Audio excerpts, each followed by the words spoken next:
गीता के चौथे अध्याय में श्री कृष्ण ज्ञान, कर्म और संन्यास योग के बारे में बताएंगे। आइए सुनते हैं।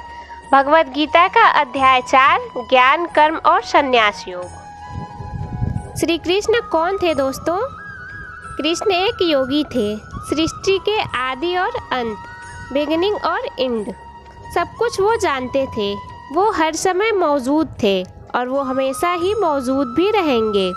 योग अर्थात ज्ञान योग और कर्म योग, जिसका कभी नाश नहीं हो सकता। आखिर कहाँ से आया इस योग का ज्ञान? भगवान श्री कृष्ण उसी की जानकारी दे रहे हैं। हे परंतप अर्जुन, परंपरा चलती रही और कई राजर्षियों को इसकी जानकारी हो गई, लेकिन उसके बाद वह योग बहुत काल से इस पृथ्वी लोक में गायब हो गया।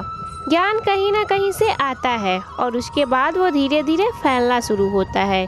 ये ज्ञान कृष्ण से सूर्य और इस तरह से गीता के माध्यम से हम लोगों तक आया। सैकड़ों हजारों सालों का सिलसिला है ये तो। लेकिन बीच में ऐसा भी समय था जब ये ज्ञान योग पृथ्वी पर से गायब हो गया था। ज्ञान बढ़ाने से बढ़ता है और घटाने से खत्म होने लगता है। इसीलिए हम इस योग को, गीता की सार को, कृष्ण की बातों को आप तक ला रहे हैं। खजाने को खुले में नहीं रखा जाता, उसी तरह से रहस्य भी खुल के सामने नहीं आता, धीरे धीरे आता है। कृष्ण अर्जुन से कहते हैं, तू मेरा भक्त और प्रिय सखा है, इसीलिए वह ये पुरातन योग आज मैंने तुझसे कहा है, क्योंकि ये बड़ा ही उत्तम रहस्य है, अर्थात गुप्त रखने योग्य विषय है। अर्जुन कृष्ण का भक्त भी है और मित्र भी, इसीलिए कृष्ण उसे ये सदियों पुराना योग बता रहे हैं, सिखा रहे हैं और ये भी कह रहे हैं वैसे तो ये गुप्त रखने की बात है, लेकिन वो अपना सब कुछ अर्जुन को बता रहे हैं।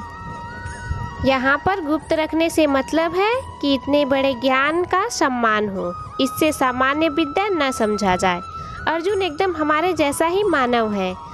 हमारे जैसे ही सवाल उसके मन में भी आते हैं। किसी भी बात को जादू की तरह मान लें कि सूर्य का जन्म तो असंख्य सालों पहले हुआ और कृष्ण यहाँ सामने खड़े हैं, तो कभी योग सूर्य को बताया गया और कैसे? यही सवाल वो कृष्ण से कर रहे हैं। आपका जन्म तो अभी हाल का है और सूर्य का जन्म बहुत पुराना अर्थात आदि में ही हो चुका था, तब मैं इस बात को कैसे समझूं? यहाँ पर अर्जुन कृष्ण पर शक नहीं कर रहा, वो समझना चाहता है कि जो भी हुआ वो कैसे हुआ। दोस्तों, भक्त नहीं जानता लेकिन भगवान सब जानता है। श्री भगवान बोले, हे परंतप अर्जुन, मेरे और तेरे बहुत से जन्म हो चुके हैं, उन सबको तू नहीं जानता किंतु मैं जानता हूँ।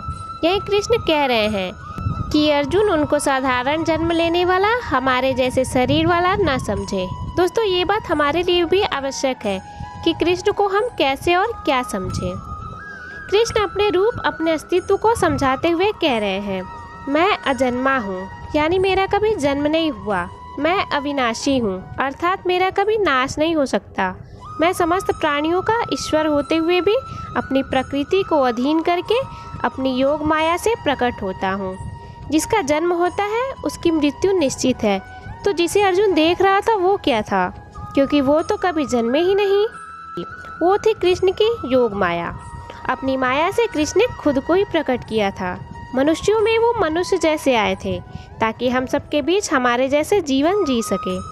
हे भारत, जब जब धर्म की हानि होती है, अधर्म बढ़ जाता है, तब तब ही मैं अपने रूप को रचता हूँ और इस दुनिया के सामने प्रकट होता हूँ। हर काल में धर्म का नाश होता है, यानी कि अधर्म, करप्शन, पाप बढ़ने लगता है। तब किसी न किसी की ज़रूरत पड़ती है दोस्तों, जो आए और सब कुछ ठीक करे।